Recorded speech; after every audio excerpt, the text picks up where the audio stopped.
Hey everyone! On Sunday, we wrapped up our Romans 1 to 11 series at church, but you may have noticed that I didn't get to preach on Romans 11, and so here's a short video to help you read chapter 11 of Romans for yourself.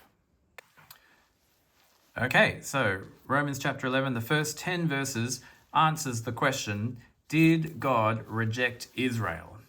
Remember, the Gentiles have been receiving God's compassion and mercy, but God's people, Israel, have been rejected. But did God reject Israel completely? Well, no, God saves a remnant. And this is a remnant, a small group of people which he foreknew, who he had already pre-chosen.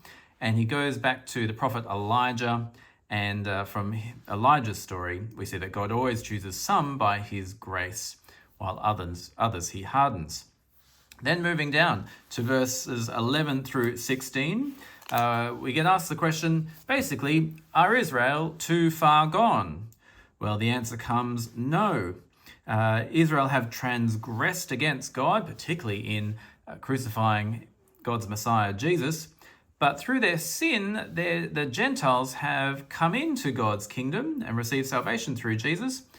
And Paul is hoping that as the Gentiles come into God's kingdom, Israel might be envious and turn back to God. But verses 17 to 24 come with a warning to the Gentiles, who actually Paul is particularly addressing. He's saying, don't get arrogant, you Gentiles.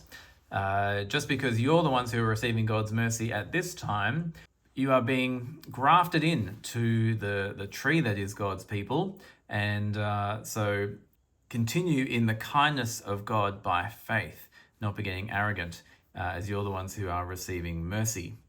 And then from verse 25, a bit of an intriguing passage, but basically saying, yes, there is hope for Israel. Mercy will come to Israel once again. Sometime down the track, there'll be a big indwelling of God's initial chosen people, Israel, once again. We don't get too much detail about what that will look like, but they're experiencing hardening now from God, but a time of mercy will come to the people of Israel.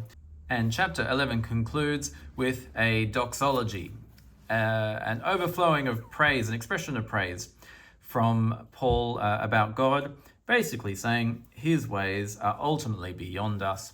How amazing is God? He should be glorified in all that he does.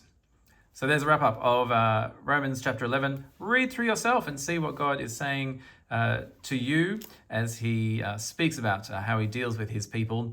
And we are starting a new series in the Gospel of John on this Sunday. So see you then.